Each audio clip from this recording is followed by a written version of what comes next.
आदि पराशक्ति के भिन्न भिन्न रूप है। उनमें से एक रूप है त्रिपुरा भैरवी। देवी त्रिपुरा भैरवी महाशक्ति माँ विद्या दोनों ही है। देवता अघोर है तो देवी घोर है। हम मनुष्यों की मृत्यु काल लाता है, परंतु परमात्मा की मृत्यु लाने वाली काल भैरवी है। देवी सबसे परे है। सभी देवी देवता देवी के आगे नमन करते हैं। आज हम यह कथा जानेंगे। जब एक ऋषि देवी की तलाश में निकल पड़ा तब क्या हुआ। पौराणिक समय में जब नदियां मंत्र बोलती थी और तारे तपस्या के साक्षी थे, उस समय दीर्घा तपस नाम के एक ऋषि रहते थे। उनका तप त्याग इतना महान था कि हवाएं भी उनके सामने झुकती थी। मैंने सूर्य के पीछे छिपा सूर्य देख लिया और अपने पीछे छिपा स्वयं देख लिया। कोई भी इस संसार को इतने अच्छे से नहीं समझता जितना मैं समझता हूँ। फिर भी मुझे लगता है मैंने कुछ भी नहीं देखा। जानता हूँ यह संसार माया है और इस माया के पीछे का सत्य भी मैंने देख लिया, परंतु यह भ्रम जो ब्रह्मा ने फैलाया है, इसके पीछे का तूर्य मैंने नहीं देखा। मैं देखना चाहता हूँ हमारे देवता रहते कहाँ हैं, उनका रहने का स्थान कैसा है। मैं देखना चाहता हूँ वे देवता जो माया से मुक्त होने को कहते हैं, उनका स्थान कितना माया से मुक्त है। शिव, शक्ति, विष्णु, ब्रह्मा और आदि देवता हर किसी के स्थान पर अब मैं प्रस्थान करूंगा। सबसे पहले ब्रह्मदेव का लोक सत्यलोक और ऋषि दीर्घा तपस ब्रह्मलोक में प्रकट होते हैं। वह वहाँ के वातावरण को देखते हैं। चमकता धमकता यह लोक, वहाँ किसी चीज की कमी नहीं थी और पृथ्वी पर तो ऐसा कोई भी स्थान नहीं था। यह देखकर ऋषि दीर्घा तपस निराश हो जाते हैं। प्रणाम ब्रह्मदेव, प्रणाम देवी सरस्वती। हे दिव्य जल पर स्थित कमल पर विराजमान देव, आपका लोक तो अति सुंदर है, परंतु माया से मुक्त तो यह मुझे दिखाई नहीं देता। हे ऋषिवर, आपकी चिंता सही है। देव, यह लोक माया से मुक्त नहीं है। महामाया देवी ने ही तो यह लोक बनाया है। हे देवी, हे देव, अब आप मुझे बताइए आदि देव देवता कहाँ रहते हैं। अब मैं वहाँ प्रस्थान करना चाहता हूँ। हे ऋषिवर, श्री हरि से मिलने के लिए आप वैकुंठ पर प्रस्थान कीजिए और महादेव से मिलने के लिए कैलाश पर्वत पर, परंतु शक्ति के बारे में मैं आपको नहीं बता सकता। ऐसा क्यों देव? यह देवी शक्ति रहती कहाँ है? जानता हूँ मैं विधाता हूँ, परंतु आज तक किसी भी पुस्तक में मुझे देवी शक्ति का स्थान पता नहीं चला। आप इसके बारे में श्री हरि से पूछिए। श्री हरि अपने योग निद्रा में उसी स्थान के स्वप्न देखते हैं जहाँ देवी का तांडव होता है। ऋषि दीर्घा तपस वैकुंठ में प्रस्थान करते हैं। श्वेत द्वीप पर स्थित वह लोक महलों से भरा हुआ था। बड़े से बड़े महल और सुंदर सुंदर आकृतियाँ। वहाँ पर रहने वाले भक्तों को हर प्रकार की सुविधा थी। प्रणाम श्री हरि, प्रणाम देवी लक्ष्मी। आपका यह लोक अति सुंदर है, परंतु जितना यह सुंदर है उतनी ही यहाँ माया है। हे ऋषिवर, आपके वचन सत्य है। जहाँ देवी लक्ष्मी रहती है वहाँ पर माया तो होगी ही। अगर आप माया से मुक्त स्थान ढूंढ रहे हैं तो आप कैलाश पर्वत पर प्रस्थान कीजिए। महादेव माया से बहुत परे है। हे देव, परंतु देवी शक्ति कहाँ पर रहती है? हे ऋषिवर, देवी शक्ति मेरे स्वप्न में तो आती है, परंतु सृष्टि पर आज तक मैंने उन्हें कहीं नहीं देखा। आप महादेव से पूछिए, वे तो देवी के क्रोध और निर्मलता दोनों को अच्छे से जानते हैं। ऋषि दीर्घा तपस कैलाश पर प्रकट होते हैं। वहाँ पर ना कोई महल था, ना ही कोई सुख सुविधा। वहाँ पर पहुंचकर दीर्घा तपस को लगा कि यह बिल्कुल माया से मुक्त है, परंतु उनका ध्यान माता पार्वती और भगवान शिव के परिवार पर जाता है। गणेश, कार्तिकेय और अशोक सुंदरी उनकी प्यारी प्यारी संतानें। उनके बीच का प्रेम अति सुंदर था, परंतु दीर्घा तपस ऋषि सोचते हैं माया केवल हीरे, सोना, चांदी, मोती ही नहीं, यह संबंध भी तो माया ही है। हमारे ग्रंथ हमें संतान मोह से दूर रहने को कहते हैं। यह लोग भी माया मुक्त नहीं। प्रणाम महादेव, प्रणाम देवी पार्वती। महादेव, अगर मेरे वचन असत्य है तो मुझे माफ कीजिएगा, परंतु ये संबंध, ये भी तो माया का ही रूप है। हे ऋषिवर, आपके वचन सत्य है, परंतु एक पिता के लिए उसकी संतान से ज्यादा और कुछ नहीं होता। मैंने और गौरी ने जो ये परिवार बनाया है, भले ही यह माया हो, परंतु मैं इससे दूर रहना कभी नहीं चाहूँगा। और मेरी अर्धांगिनी गौरी ही तो महामाया है, और इसने ही मुझे माया का महत्व समझाया है। हे देव, माया से मुक्त लोक की तलाश मेरी चलती रहेगी। अब आप कृपा करके मुझे बताइए, देवी शक्ति कहाँ रहती है? देवी शक्ति वो तीनों लोकों में वास करती है, परंतु वे त्रिपुरा से परे है। उनका स्थान निश्चित नहीं, वे कभी उधर कभी इधर रहती है। आप भवसागर के पार चले जाइए, परंतु देवी का पार नहीं पाएगा। हे देव, ऐसी दिव्य शक्ति ही कैसी जो मिले ही ना कहीं? वह शक्ति नहीं, वह तो भ्रम है। हे ऋषिवर, आप मणिद्वीप पर प्रस्थान कीजिए, वही है देवियों का लोक।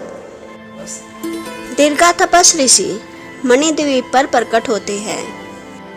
वहां पर पहुंचते ही शक्ति के भिन्न भिन्न रूप हर जगह थे। चिंतामणि ग्रह पर पहुंचते ही उन्हें वहां देवी महामाया दिखाई देती है। हे देवी शक्ति, आपको कोटि कोटि प्रणाम। माया मुक्त लोक ढूंढता ढूंढता मैं यहाँ पर पहुंचा, परंतु मुझे तो यहाँ स्वयं महामाया मिल गई। हे देवी, यह तो अति निराश करने वाली घटना है। हे ऋषिवर, आप निराश मत होइए, क्योंकि आपको जिनकी तलाश है वह अभी आपको नहीं मिली है। आपको माया से मुक्ति की तलाश है, परंतु वह देवी अब तक आपकी दृष्टि के समक्ष नहीं आई है। आप अपनी तलाश जारी रखिए। ऋषि दीर्घा तपस एक लोक से दूसरे लोक जाते हैं। हर लोक के ऊपर गोलोक तक पहुंच जाते हैं। वह राधा कृष्ण, रुक्मणी, सत्यभामा सबसे भेंट करते हैं, परंतु शक्ति का स्थान किसी को ज्ञात नहीं था। ऋषि दीर्घा तपस अत्यधिक क्रोधित हो जाते हैं और वह अपनी कुटिया वापस चले जाते हैं। ऐसी देवी ही कैसी जो कहीं रहती ही नहीं? मुझे तो लगता ही नहीं ऐसी कोई शक्ति भी होती है। मुझे विश्वास नहीं होता हम मनुष्य ऐसी शक्ति की पूजा करते हैं जो शक्ति है ही नहीं। कल सुबह सबसे पहले मैं इस शक्ति की पूजा रुकवाऊंगा। और क्रोधावस्था में ही ऋषि निद्रावस्था में चले जाते हैं। उनके स्वप्न में एक अग्नि आती है। वह अग्नि बहुत तेज तेज दहक रही थी। उस अग्नि के पीछे उन्हें एक और अग्नि दिखाई देती है। अग्नि के पीछे अग्नि, जिसका तेज और भी ज्यादा दीर्घ था। अग्नि के पीछे अग्नि, यह क्या है? और उस अग्नि में उन्हें 3 नेत्र दिखाई देते हैं और उनके समक्ष 5 कपाल आते हैं। यह किसके कपाल है जो मेरे समक्ष आ गए। और तभी एक भयानक आवाज बोलती है, परमात्मा, यह परमात्मा के कपाल है। हे भगवान, ये कैसा दृश्य है? परमात्मा के कपाल? कौन हो तुम? मुझे ऐसे दृश्य दिखा रही हो, हमारे परमात्मा को मृत दिखा रही हो। क्यों, तुम्हें माया से मुक्ति नहीं चाहिए थी? यही है माया से मुक्ति, मृत्यु। परमात्मा की भी मृत्यु आती है, क्योंकि मैं लाती हूँ उसे। मृत्यु से बड़ी माया से मुक्ति हो ही नहीं सकती। कौन हो तुम? मेरे स्वप्न में क्या कर रही हो? कोई बुरी शक्ति हो? मैं वही शक्ति हूँ जिसकी तुम्हें तलाश थी। तुम मुझे तीनों लोकों में ढूंढ रहे थे, परंतु मैं तो राख में वास करती थी। वही राख जो मृत्यु की अग्नि में माया के जलने के बाद बचती है। तुम मुझे अलग अलग दिव्य लोकों में ढूंढ रहे थे, परंतु जिस शक्ति से तुम एक जगह से दूसरी जगह जा रहे थे, उस शक्ति में मैं थी। तुम्हारे अंदर दहकने वाली जो अग्नि है, जिससे तुम अपनी मांसपेशियों को हिलाते हो, वही तो हूँ मैं। अपने स्थान से जितनी दूर तुम जा सकते हो, तुम दूर से दूर जाकर मुझे ढूंढ रहे थे, परंतु ऐ मूर्ख, मैं तेरे हृदय में थी। हे देवी, प्रकट हो, मुझे दर्शन दे देवी। और उन 5 कपाल के ऊपर देवी त्रिपुरा भैरवी प्रकट होती है। ले, आ गई तेरे समक्ष में। क्यों तलाश थी मेरी? हे देवी, मुझे माया से मुक्ति की तलाश थी, परंतु मुझे तो उससे भी ज्यादा परे कुछ मिल गया। मैं हूँ त्रिपुरा भैरवी। भैरवी के अंदर 3 हिस्से हैं, भा, रा और वी। भा यानी भर नाम, यानी जिसने सृष्टि को बनाया है। रा यानी राम नाम, जो सृष्टि का चालन पालन करता है। वा यानी वाव नाम, जो सृष्टि का अंत करता है। और ये तीनों और कोई नहीं, मैं ही हूँ। तेरे अंदर की कुंडलिनी शक्ति मैं ही हूँ।